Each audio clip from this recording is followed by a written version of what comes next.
No dia 7 de setembro de 2021, há 199 anos, o Brasil dava um passo importante na sua história quando, nas margens do Riacho Ipiranga, em São Paulo, o então príncipe regente do Brasil, Dom Pedro I, filho do rei de Portugal, Dom João VI, declarava publicamente que o Brasil, dali para frente, teria autonomia política e administrativa, mesmo tendo no governo o filho de um rei português. Mas o príncipe, que se tornaria imperador, era nascido no Brasil e tinha apoio do povo para ficar e governar a nova nação brasileira. Se não tomasse essa decisão, provavelmente o Brasil inteiro se rebelaria contra Portugal. E hoje, ao invés do Brasil tal como conhecemos, talvez tivéssemos uma colcha de retalhos de repúblicas independentes e disputando o mesmo espaço geopolítico. Para descomplicar aquela história que a gente aprende na escola e contar coisas pouco conhecidas desse fato, nós convidamos o historiador e pesquisador Edson Brandão, que inclusive vai nos revelar qual a participação de Barbacena nessa história toda. Edson, seja bem-vindo. Bem-vindos aos ouvintes, né, e os nossos espectadores, e se juntando a nós aí nesse encontro sobre história, né? E é um prazer estar aqui, Salim, conversando com você e com os espectadores dos canais onde essa entrevista vai ser exibida, porque é muito importante que a gente conheça um pouco da nossa história e, se possível, linkar um pouco com o presente. Por que precisamos entender os fatos passados e o que nos torna especiais quando entendemos esses fatos? É isso que a gente pretende colocar aqui hoje nessa entrevista, ok? Certo. Então, são 7 fatos, não é, Edson? Agora, sobre a saga do Brasil e a independência. Então, vamos a eles todos. A primeira delas, foi uma mulher que decidiu a nossa independência? A gente juntou aí com a data, né, que é 7 de setembro. Eu achei interessante que a gente colocasse 7 pontos, coincidentemente, para discutirmos a independência do Brasil, por que ela é um fato importante histórico, o que ela resulta hoje, né? Foi muito bem colocado aí no início, que sem essa ação, provavelmente nós teríamos uma fragmentação, e o Brasil não seria exatamente o que é, e nem a América do Sul, provavelmente, né? Então, nesses fatos todos aí, que a gente precisa destacar, o primeiro deles, e talvez o mais interessante, é a gente discutir o papel da imperatriz. Né? A gente fala, e obviamente tem o protagonismo do imperador Pedro I. Por que imperador? Porque, na verdade, o império do Brasil não é a anexação de outras nações, é justamente manter todas as províncias unidas, porque o Brasil, como ele é configurado hoje, olhando o mapa ali da América do Sul, a gente vê que ele é um continente, realmente, uma extensão territorial e uma diversidade muito grande. E manter essa unidade nacional é um desafio enorme, continua sendo um desafio. As divisões são permanentes na história, elas não são um fato de agora. Muita divisão, isso é recorrente. A história e as relações humanas são feitas assim. Não há como haver a unidade a não ser em períodos de ditadura ou de imposição de pensamentos. Não é?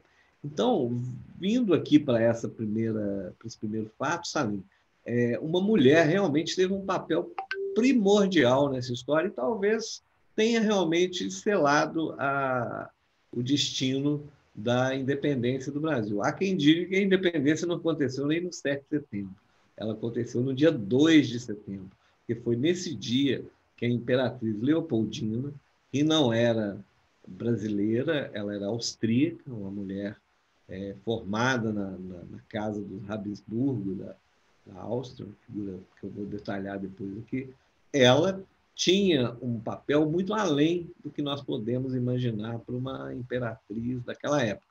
Ela não era só uma dama da corte no Rio de Janeiro, ela tinha realmente capacidade de entender o contexto político e aconselhar muitas vezes o Dom Pedro I, que nem era tão preparado para governar assim, porque a história de vida dele o coloca numa situação muito complexa por estar lidando com seu pai, que vem para o Brasil em 1808, né?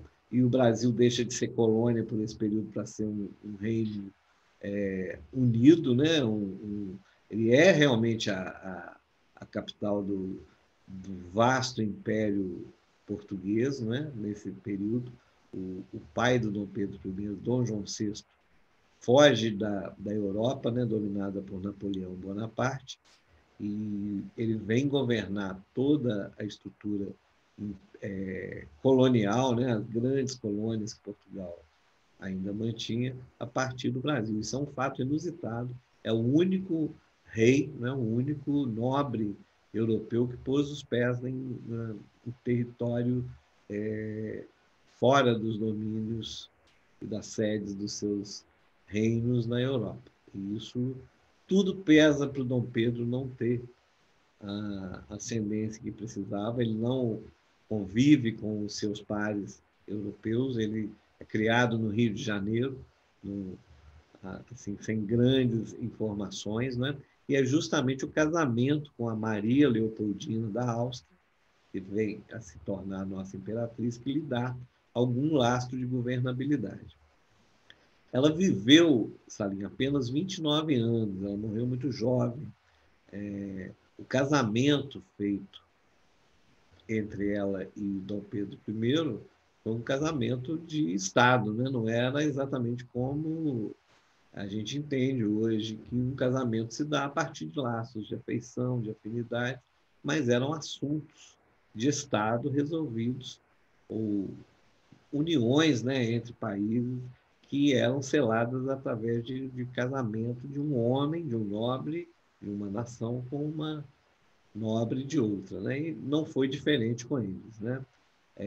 Foi feito dizem que foi um evento muito bonito para poder convencê-la ao casamento e também ao seu pai, né, que era o Francisco I da Áustria, né? Eles selaram esse casamento sem ela conhecer o marido, obviamente, o futuro marido, e nem ele a conhecer, né? Mas é interessante que alguns relatos dizem que ela gostou dele. Quando ela viu um pequeno retrato, uma pintura que mostraram para ela, ela o achou bonito, e quando ela o conheceu pessoalmente, ela ficou encantada com ele. Ela realmente tinha uma paixão verdadeira pelo homem Dom Pedro, e, incrivelmente, ela se apaixonou pelo Brasil e o seu povo também. Não precisamos ir muito longe. Tem uma escola de samba no Rio que se chama Imperatriz Leopoldinense. Isso é um eco, digamos assim, é uma reminiscência do carinho que o povo carioca, o povo da capital do Brasil, do Rio de Janeiro, passou a nutrir por sua imperatriz, que era uma mulher bonita, europeia, fina, mas que tinha uma capacidade de envolver a população. Ela era muito respeitada pelo povo e, incrivelmente, muito ridicularizada e rejeitada pela elite ali da corte, justamente porque ela tinha muita cultura. Quando ela soube que ia vir para o Brasil, ao contrário de algumas outras contemporâneas que ficariam horrorizadas com a ideia de vir para os trópicos, ela adorou a ideia porque ela queria saber de botânica, de natureza, dos animais, da fauna, que país era aquele tão misterioso, tão rico, né? Porque ela tinha cultura muito diferente do que seria esperado para uma mulher da sua época. E ela traz uma biblioteca, ela traz cientistas, artistas para o Brasil, e só que esse aspecto é muito mal visto pela corte do Rio de Janeiro, que era muito conservadora e muito tosca na sua visão de mundo, nas suas expectativas, né? É interessante que as cores da bandeira do Brasil são produtos desse casamento e não exatamente daquilo que a gente aprendia na escola, né? Que é o verde das matas, o amarelo do ouro, né? Isso foi uma narrativa criada pelos republicanos que precisavam, quando o Brasil se tornou uma república, de apagar um pouco, né? Hoje a gente fala em cancelamento, Isso não é novidade. A história é o tempo todo esse conflito de versões, de gente querendo sobrepor seu pensamento sobre os outros, às vezes de uma forma criminosa, né? Hoje nós temos aí fake news de ambos os lados, né? Mentiras que são ditas às vezes nas escolas mesmo. E essa história do verde e amarelo é porque a imperatriz Leopoldina vinha da casa dos Habsburgo, cujos, na sua heráldica, né, nos seus símbolos, a cor amarela era a principal, e o Dom Pedro era da Casa de Bragança, caracterizada pelo verde. Então é daí que vem o verde e amarelo. E os republicanos, para apagar essa história, colocar os monarcas do tempo da monarquia em segundo plano, tiram essa versão. Mas esse casamento foi muito além, ele teve uma capacidade de gerar fatos muito importantes. Apesar da parte pessoal do casamento de Dom Pedro e Leopoldina não ter sido feliz, ele era extremamente grosseiro com ela. É nesse período aí que vai acontecer a independência, inclusive, ela já enfrentava o que seria o maior tormento da vida pessoal dela, que é o fato de Dom Pedro, na verdade, se apaixonar por uma outra mulher, a Marquesa de Santos, né? Que agora, até nas novelas, isso já é um fato que as pessoas têm mais acesso, e de forma romantizada eles reproduzem o que de fato deveria acontecer, porque o Dom Pedro não tinha muito cuidado em, muitas vezes, até frequentar locais públicos com a amante, sabendo que a sua esposa ainda estava presente e via aquilo tudo com muita mágoa, né? Os historiadores brincam que não é à toa que depois que ela falece, que ele fica viúvo, ele se casa com uma outra mulher da nobreza chamada Amélia, né? Porque ele já tinha essa vocação aí mais machista. Mas, assim, colocando exatamente com relação à independência do Brasil, a imperatriz Leopoldina reúne o Conselho de Estado, ou seja, o governo estabelecido naquela época, no dia 2 de setembro, quando ela percebe que há uma movimentação intensa de Portugal, totalmente contrária à ideia de que pudesse haver um governo autônomo aqui. Pelo contrário, toda uma movimentação para que, com a partida do Dom João VI, voltasse a situação exatamente como era e que não era nunca favorável para o Brasil. Então, ela faz essa reunião, que é presidida também pelo José Bonifácio de Andrada, que é o patriarca, por isso chamado patriarca da independência, e isso acontece dia 2 de setembro. Aquela cena que a gente tem do cinema, muito romantizada nos livros de história, nas pinturas, aquele fato culmina no dia 7, ou seja, 5 dias antes, a Leopoldina escreve um relato ao Dom Pedro falando para ele que a coisa estava muito séria e que a decisão deveria ser tomada já. Essa correspondência demora 5 dias até alcançar a comitiva do Dom Pedro, que estava em São Paulo, e tem aquela toda história, né, que a gente conhece do Ipiranga, e é ali, depois de ler uma mensagem da imperatriz, que é tomada a decisão. A gente brinca hoje, né, que ele abriu o zap, quando ele viu o zap que a mulher dele mandou, ele realmente tomou a decisão ali, de forma até improvisada, e o Brasil se tornou independente dessa maneira. Então, nós temos realmente que colocar essa mulher numa condição muito de protagonismo da história do Brasil, né? Tem um historiador chamado Paulo Resutti, que escreveu um livro, que é A História Não Contada, a Mulher que Arquitetou a Independência do Brasil, né? E vem o nome da Leopoldina. E ele, assim, com as pesquisas que ele faz, ele sustenta isso que eu estou afirmando aqui, reproduzindo, e que realmente ela não só se apaixonou pelo Dom Pedro, como ela se apaixonou pelo Brasil, pelo povo brasileiro, e quis a independência do Brasil. Que pena que ela não viveu o suficiente, talvez até para dar mais tendência lá ao Dom Pedro, né, chegado às aventuras, e fazer talvez o Brasil um país mais avançado do que foi posteriormente com o desdobramento da monarquia brasileira. Edson, vamos ao segundo fato agora. O dia do Fico tem tudo a ver com Barbacena, né? Ah, sem dúvida. Esse caldo de fatos que vai culminar com a independência do Brasil, ele passou por um processo de percepção, né, da temperatura e do ambiente político no Brasil daquele momento. Ao contrário do que se possa imaginar, e aí eu não posso, por tempo, entrar em detalhes sobre isso, mas o ambiente no Brasil estava muito tenso, com a possibilidade, e realmente com algumas revoltas prontas para estourar, não é?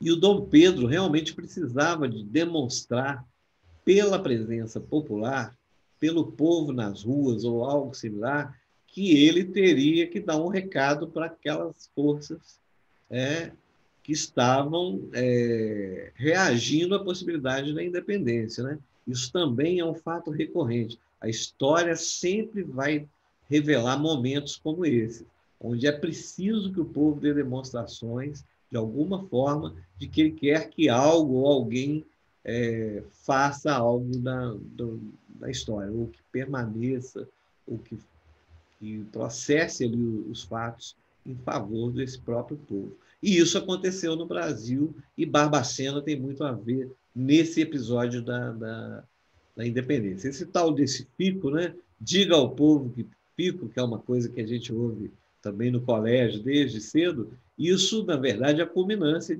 desse clima.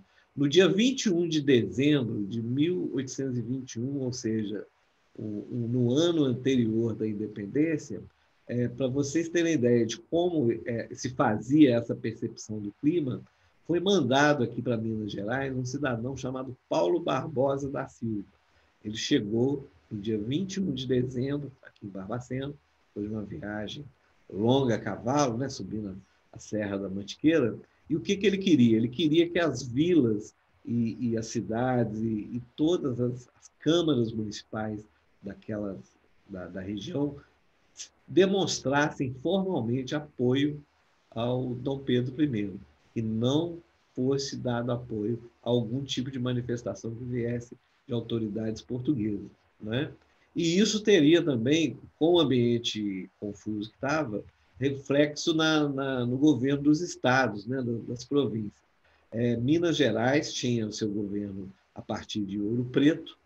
Lá havia a chamada junta provisória, né, que seria um governo tampão para esse período que estava em curso.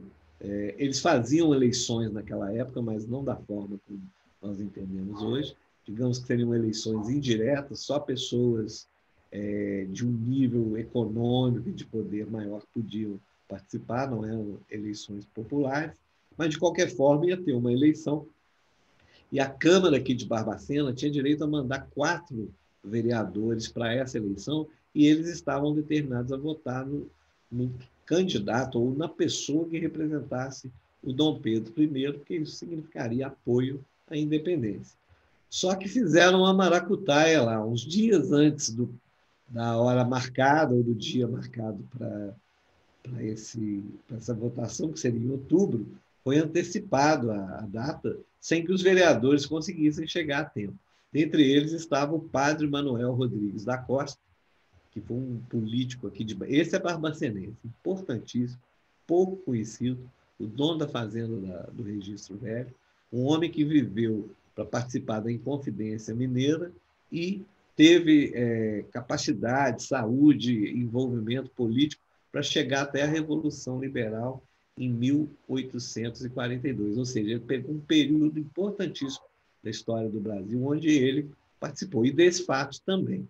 Então, só que ele não conseguiu votar, a situação em Minas ficou bastante tensa, e aí, sem esperar nenhuma decisão de Ouro Preto, no dia 27 de dezembro de 1821, sai daqui de Barbacena um ofício que chega até Dom Pedro I, dizendo que a Câmara de Barbacena apoiava a sua permanência no Brasil e os desdobramentos que teriam. Para vocês terem ideia, a Vila de São Paulo, que não é a São Paulo que nós conhecemos hoje, mas era um lugar já importante, em 3 de janeiro, né, muito tempo depois, que consegue fazer essa carta chegar, porque as coisas realmente eram complexas em termos de comunicação nessa época. Então, Barbacena foi a primeira vila que consegue se manifestar sobre isso, e o conjunto dessas manifestações que fazem o Dom Pedro ter coragem de, no dia 9 de janeiro de 1822, ele dizer que fica no Brasil e que ia levar essa coisa da independência até as últimas consequências. É daí também que surgiu aí, né, depois o título de nobre e muito leal, né, cidade de Barbacena. Exatamente. Isso aí, o Dom Pedro deveu essa para Barbacena, e ele realmente sabia disso e se manifestava até oficialmente. Mas vamos falar um pouquinho disso aí, um pouco mais para frente. Claro, mas vamos lá. Então, fato número 3 agora. Depois do dia do Fico, Dom Pedro quase foi preso e até expulso do Brasil, quase chegou a esse ponto. Conta detalhes para a gente, Edson. Bom, realmente o ambiente no Brasil estava tenso nessa época, né? Esse risco de acontecer o que nós chamaríamos hoje de um golpe, aí seria golpe, né? Isso é real, porque havia toda uma negociação política, mas interesses diversos estavam sendo colocados em jogo e muita gente não aceitaria essa independência. Havia privilégios, havia interesses econômicos, né? Havia muita dúvida, né? Principalmente em relação a países que apoiavam Portugal, se ia continuar tendo a mesma situação num eventual governo independente mesmo sendo um filho do rei de Portugal, né? Isso que é curioso, né? Não seria um outro. No caso, o rei até dizia isso para ele. Era melhor que ele fizesse isso do que tivesse que acontecer uma série de conflitos internos para outro governante ou uma república, que naquela época seria uma ruptura muito radical. Enfim, o fato é que o Dom Pedro estava na linha de frente e poderia ser expulso do Brasil, ser jogado num navio junto com a Imperatriz Leopoldina, com a turma dele toda, e o desfecho seria um pouco mais trágico, né? Existe um relato, até escrito por um historiador barbacenense, que é o professor Soares Ferreira, que ele dá detalhes, né? Ele pega a imprensa da época, que era possível relatar em algumas correspondências que circulavam, né? Não tínhamos os jornais com notícias da forma como a gente conhece hoje, mas ele conseguiu pegar o clima da época, e o que ele conta é que o Dom Pedro anunciou o fico, né? Se é para a felicidade geral da nação, estou pronto, diga ao povo que fico.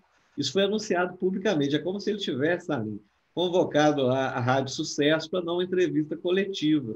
Ele foi a um teatro no Rio de Janeiro, reuniu ali o máximo de pessoas possível, que ele não conseguiria fazer isso nem na Assembleia, lá na sede do governo, e já tinha gente na porta esperando para prendê-lo e tudo, mas aí o calor popular era tão grande, ele se sentia tão apoiado pelo povo, que isso fez a diferença. Não seria exatamente ali uma milícia ou um grupo militar que pudesse apoiá-lo, né? Ele teria realmente que ter o clima favorável, que foi o que aconteceu. Então, isso tudo coloca Barbacena numa situação muito positiva por ter apoiado de uma forma muito clara. E aí muita gente que conversa com a gente sobre história fala, mas Barbacena era isso tudo? É como se hoje a gente mandasse, a Câmara de Barbacena mandasse correspondências para Brasília interferindo em assuntos nacionais. E não é isso, porque, na verdade, nós estamos num outro contexto naquela época, as distâncias faziam muita diferença.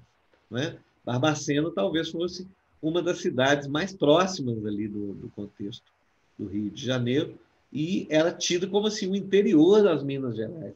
Ouro Preto demorava muito mais do que Barbacena para se manifestar. Então havia realmente esse peso. Tanto é que tem uma consequência disso aí, que eu acho que é o que você vai me provocar agora aqui no nosso próximo fato. Né? Pois é, vamos lá então. Agora vamos ao quarto fato. Barbacena se candidatou a ser capital do Império? Conta detalhes aí. É verdade, sim. Isso tem um documento, né? A nossa Câmara Municipal aqui, com os nossos vereadores, como eu já disse, num contexto diferente. que a Câmara Municipal hoje ela tem mais um propósito de gestão local, né? Uma coisa mais da prestação de serviços do governo para com a comunidade. Nessa época não era exatamente assim. Eles eram, na verdade, reunidos ali na Câmara, cidadãos importantes, influentes, que tinham um poder econômico grande, e eles participavam da vida política do Brasil a partir das suas manifestações, né? Então, no dia 11 de fevereiro de 1822, né, antes da independência, mas já naquele clima do fico, a Câmara de Barbacena vai além e coloca a cidade à disposição do Brasil e do Rio de Janeiro e do imperador, porque poderia ser muito vulnerável para a nova configuração, aí no caso do Império Brasileiro, ficar no litoral, poderia vir forças navais, né? Na época a maior ameaça seria Portugal, por exemplo, mandar navios e bombardear o Rio de Janeiro. E aqui em Minas, no interior, o Dom Pedro ficaria bem mais protegido dessas ameaças bélicas, e isso tinha muito sentido naquela época. Hoje as pessoas podem achar engraçado, né, imaginar a Barbacena, capital do Brasil, mas naquela época tinha muito sentido, sim. Tá? Até porque Ouro Preto não estava totalmente do lado dele, havia oposição a ele. Né?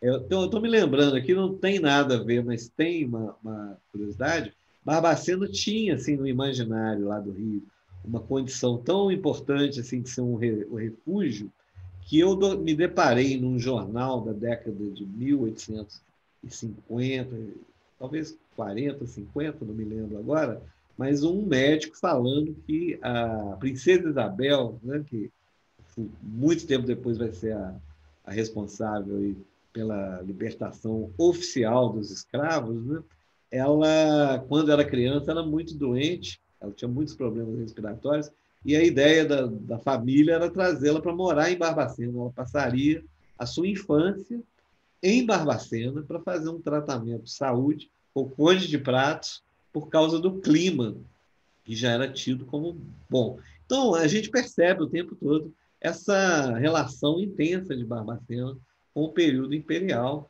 e que é verdade, não estamos inventando nada, isso tudo está documentado, e faz muito sentido que isso tenha acontecido. Vamos agora ao quinto fato. Dom Pedro I visitou Barbacena 2 vezes. É verdade, também é outro fato. Mas aí ele já essa história vem assim confirmar o que eu estou dizendo aqui, né? O que acontece? Barbacena, nesse período, e não estou falando só da sede, Barbacena era algo muito mais amplo, né, para as pessoas também entenderem.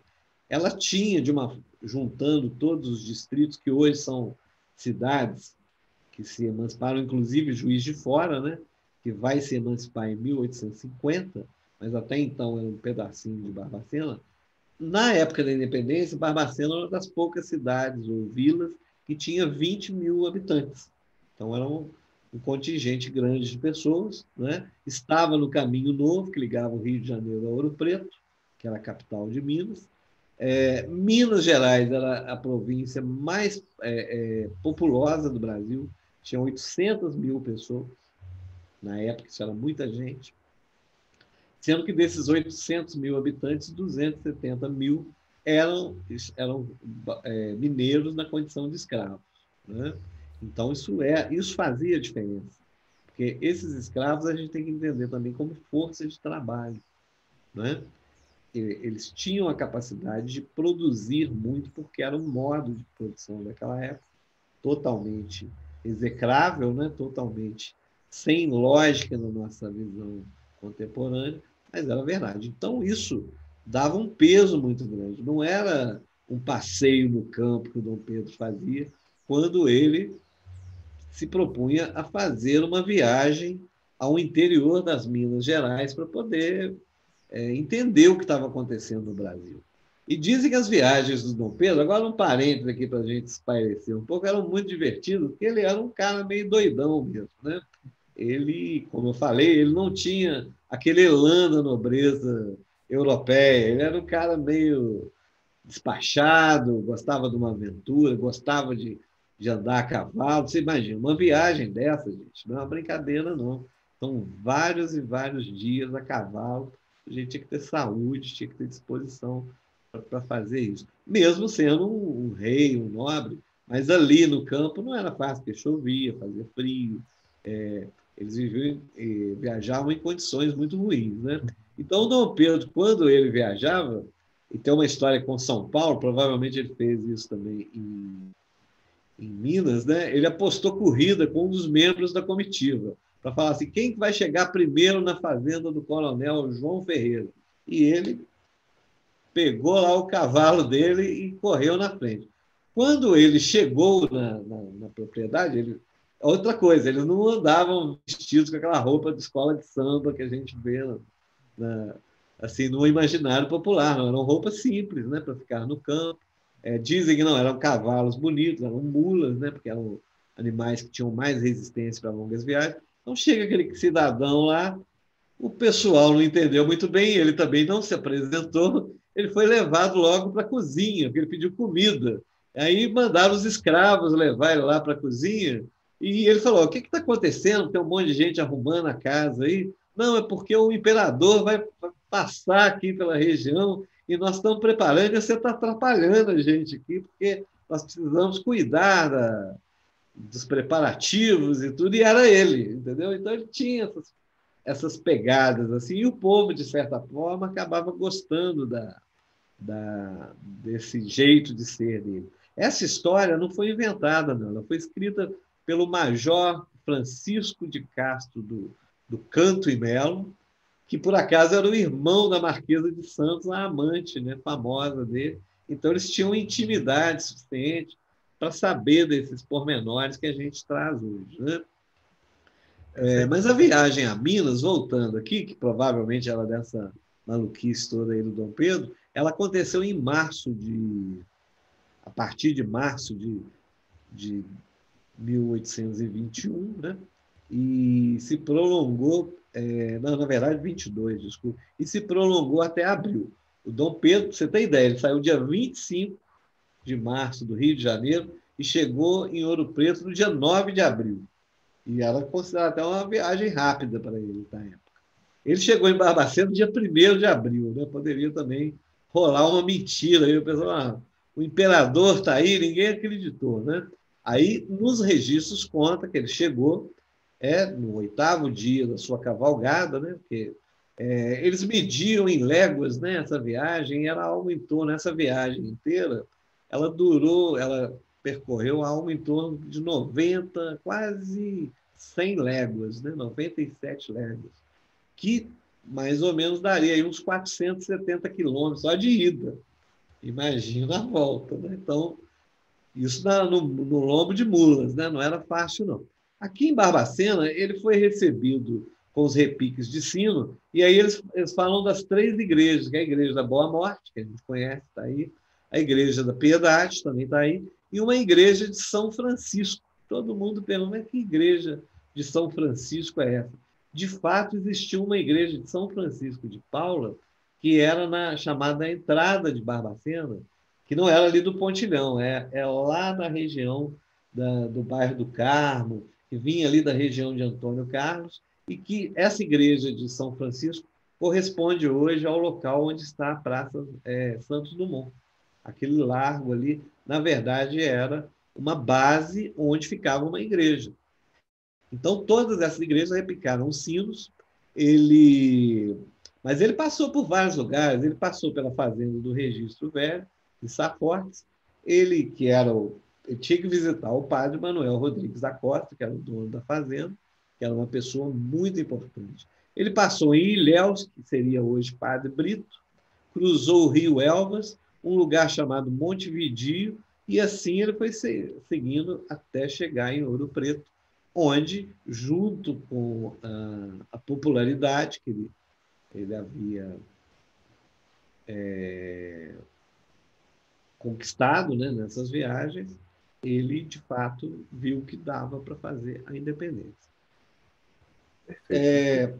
Em 11 de fevereiro de 1822, a Câmara de Barbacena fez aquela sugestão, né, da capital do Brasil. Ele até deve ter dado uma conferida para ver se tinha lógica e estudo, né?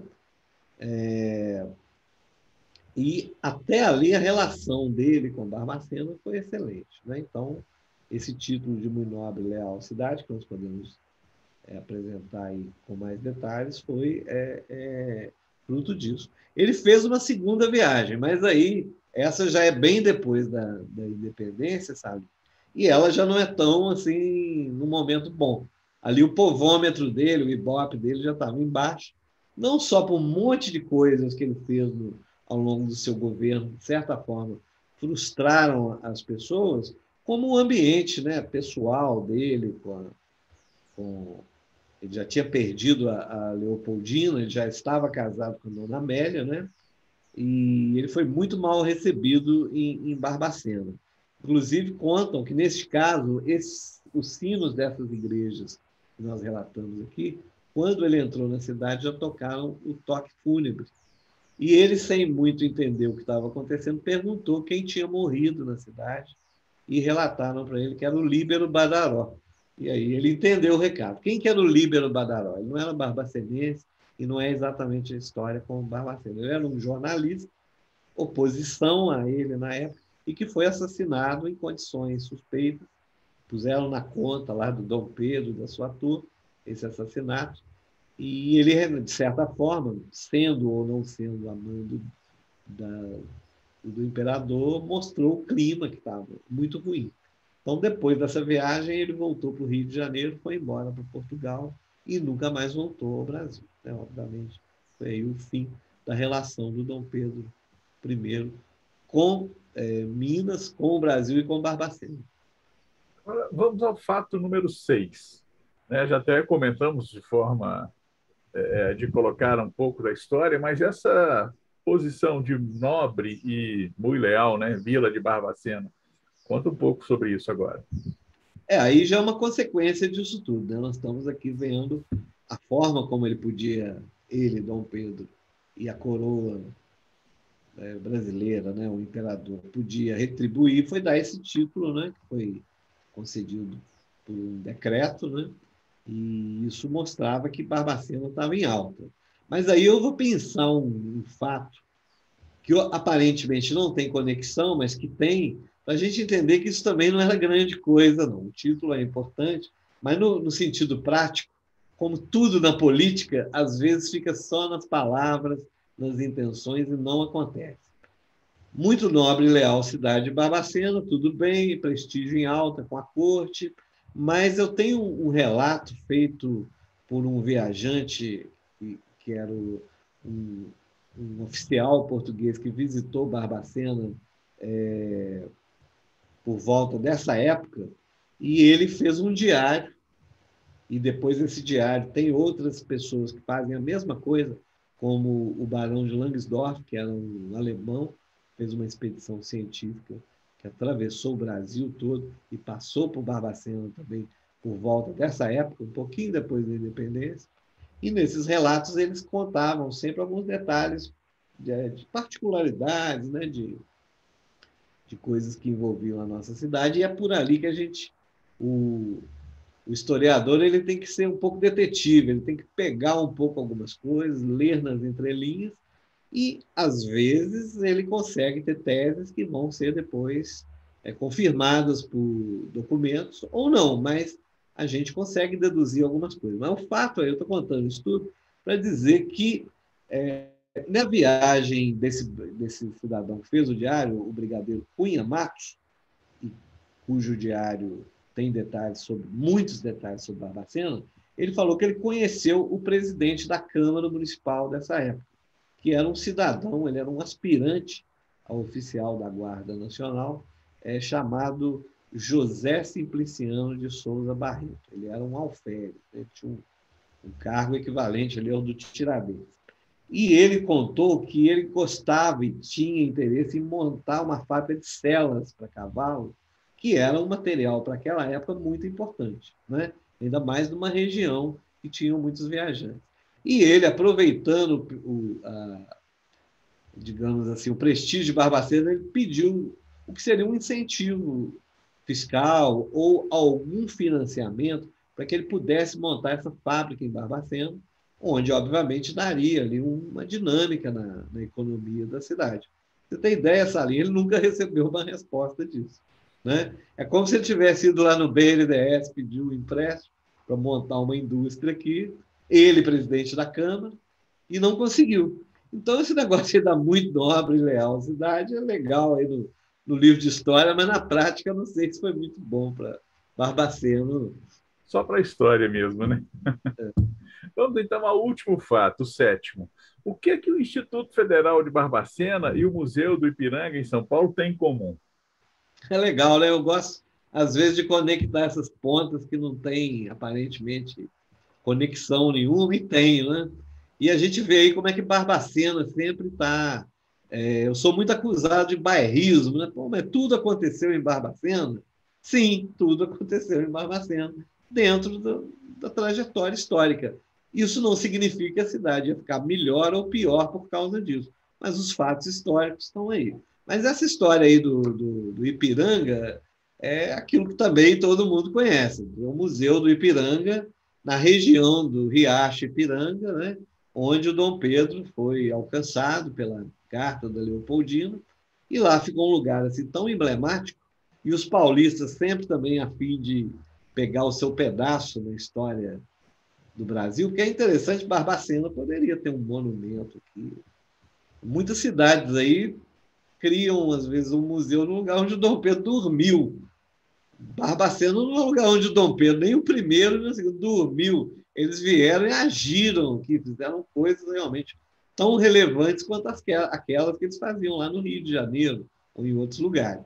Mas o fato é que lá no Ipiranga, depois de todo esse desdobramento, resolveram ali, era a região do Caminho do Mar, né, que levava também para o litoral de São Paulo, e ali, na época, o Dom Pedro proclamou a independência, e isso estimulou as pessoas da época lá, o governo de São Paulo, a criar um museu, que de fato é o que está lá. Aliás, uma particularidade aí para os nossos espectadores, o ano que vem, né, em 2022, o museu está passando por uma série de reformas, ele vai ser reinaugurado, porque o ano que vem nós vamos ter uma grande comemoração dos 200 anos da independência.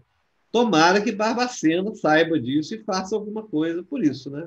Se ela realmente acha que tem algum relevo nessa história, acho que Barbacena teria obrigação, pelo menos para a classe estudantil da cidade, dar a conhecer esses jovens isso que eu estou contando aqui, seja da forma que for possível, mas passar em branco vai ser meio imperdoável. Tomara que alguém veja isso aí e pense.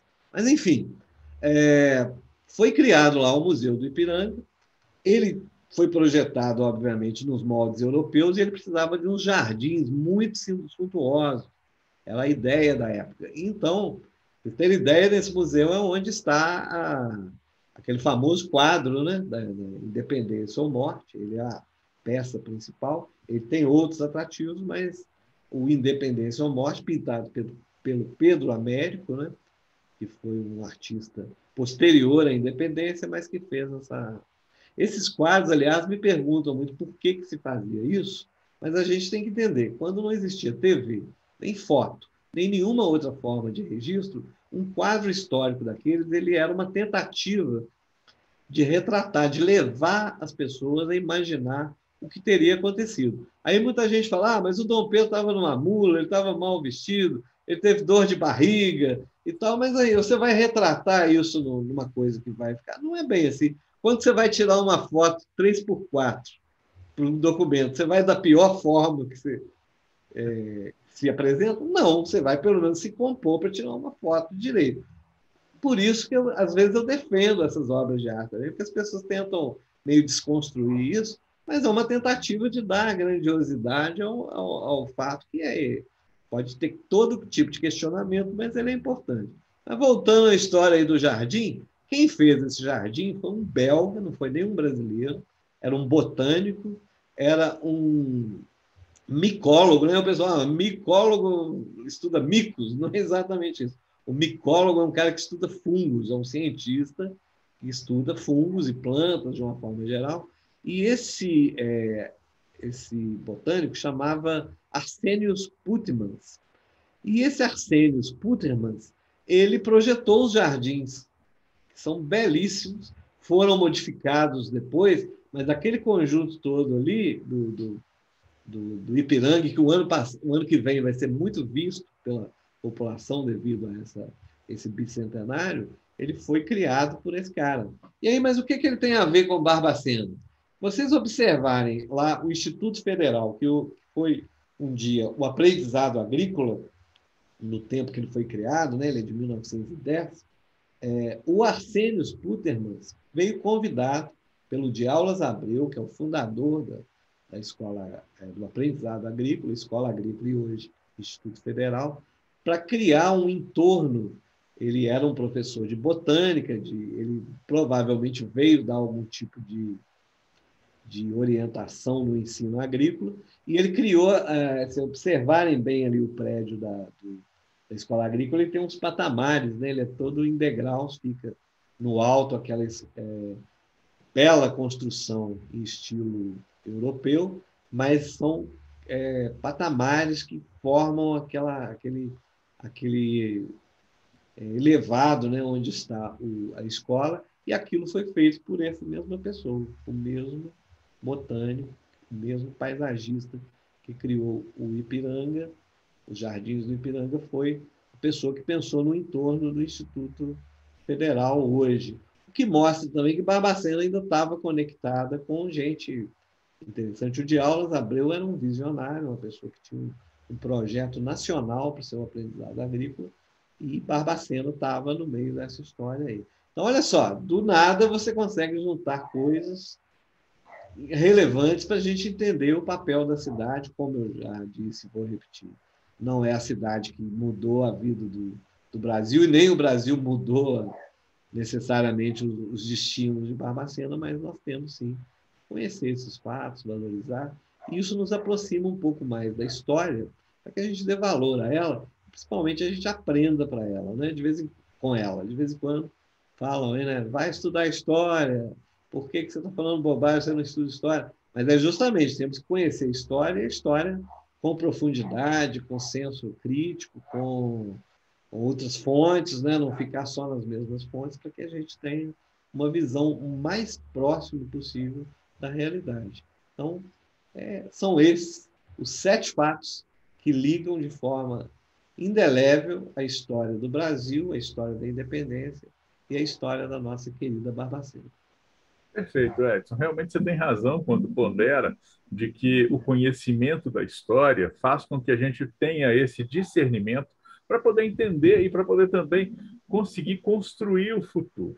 Tomara realmente, no meio da sua ponderação, foi fundamental a colocação de que possam os nossos dirigentes compreender a importância da cidade de Barbacena no ano que vem, com esses 200 anos da independência, de tudo, que eles possam também mostrar o quanto Barbacena é relevante para a história desse país e que tenham, né, essa visão, não só de pensar, vamos pensar o futuro, claro, sim, tem que pensar o futuro, tem que se produzir e trabalhar visando o futuro, mas não pode nunca, nunca esquecer a história da cidade. A gente passa esses dias agora, recentemente, no meu caminho até de trabalho, indo para o fórum, e eu estava reparando ali entre a Praça Pedro Teixeira, com a Rua Lima Duarte, com o Jardim do Globo, aquelas construções que ainda estão ali, como o próprio fórum, que o pessoal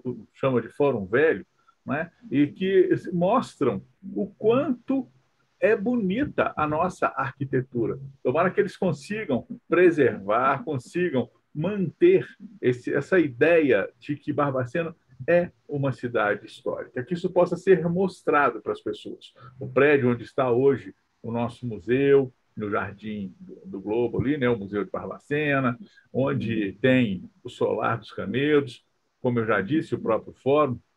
Nós tínhamos ali ainda na praça uma outra casa antiga que foi derrubada da noite para o dia, mas, né, infelizmente faz parte de uma história que a gente prefere apagar a luz para até não entrar em discussão em relação a tudo isso, mas que é fundamental que as pessoas possam conhecer a história dessa cidade. E a gente faz isso agora, quando a gente coloca esse vídeo, que vai passar no canal 2 da TV Barbacena, que vai ser disponibilizado para os ouvintes da Rádio Sucesso FM e também no canal do Barbacena Online no YouTube, é a forma que nós temos de valorizar a nossa cidade de Barbacena. E muito mais do que isso, valorizar a história de Barbacena. Por isso, o nosso muito obrigado, Edson. O prazer foi nosso. Até a próxima oportunidade, se tivermos, que é sempre bom falar das nossas tradições, do nosso passado, justamente para isso que você nos coloca aí, que consigamos pensar melhor o futuro, o que vem por aí. Um abraço a todos. Canal Ball, aqui tem conteúdo de qualidade. Olá, o Barbacena Online convida você para participar de nosso canal. É muito fácil, curta o vídeo, clique no botão de se inscrever aqui embaixo e no sininho para receber notificações sempre que tivermos um novo vídeo. Aqui tem conteúdo de qualidade.